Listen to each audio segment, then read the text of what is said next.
Rihanna, Marie-Lou Berry, comment elles ont fait la paix avec leur corps.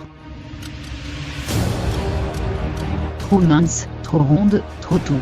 Découvrez comment ces stars comme Rihanna, la duchesse Dior ou encore ont enfin fait la paix avec leur balance et trouvé leur juste poids sans se punir.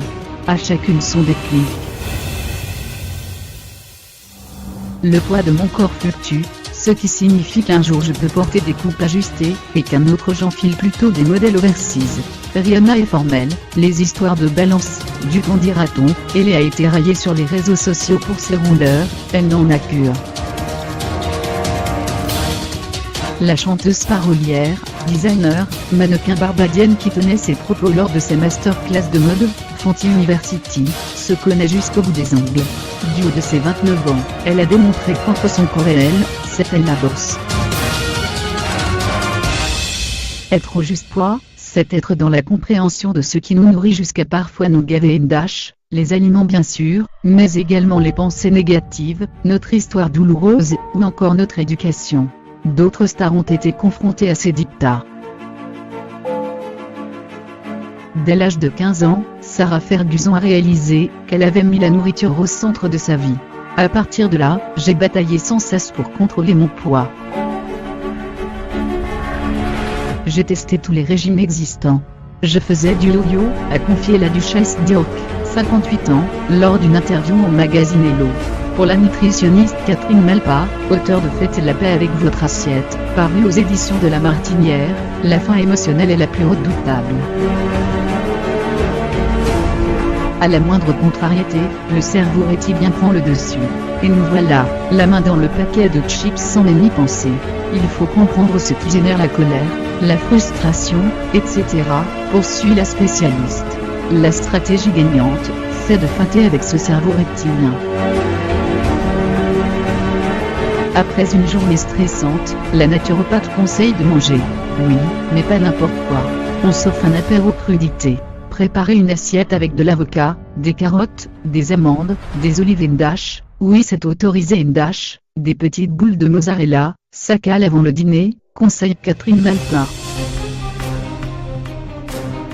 Toujours dans une volonté de pactiser avec l'ennemi Dash, le cerveau reptilien Dash, s'offrir une monodiète Dash, une journée 100% fruits par exemple, qui met le système digestif au repos, bloque les mauvais réflexes et, au fil du temps, facilite la perte de poids.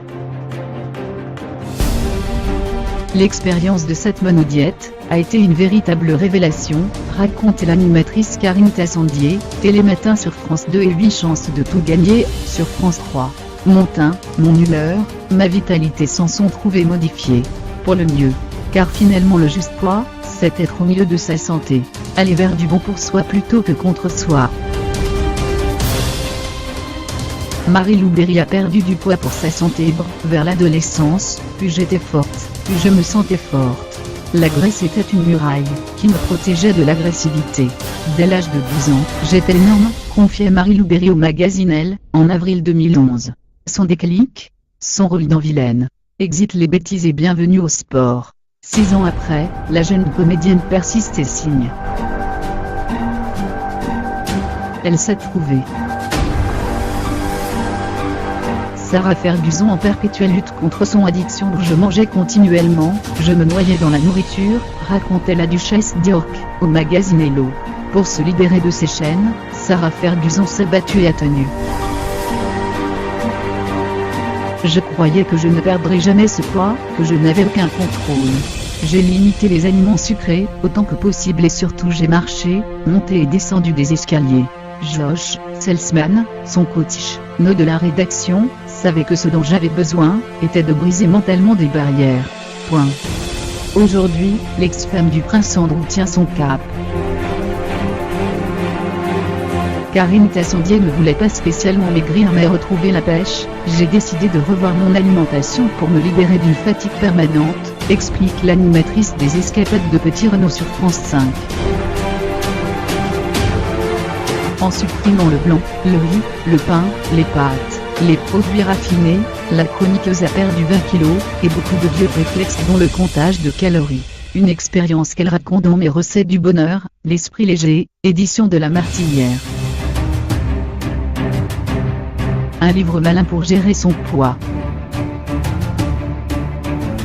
dans Faites la paix avec votre assiette, édition de La Martinière, Catherine Malpa nous apprend et désapprend. Confrontée aux problèmes de santé de sa jeune sœur insulinodépendante, la spécialiste s'est engagée dans une formation en naturopathie, et a développé sa méthode de ATWELL, BIFI, en 2011. De l'élimination des toxines à la gestion des émotions, de l'exercice physique à un index glycémique, un guide qui rend heureux.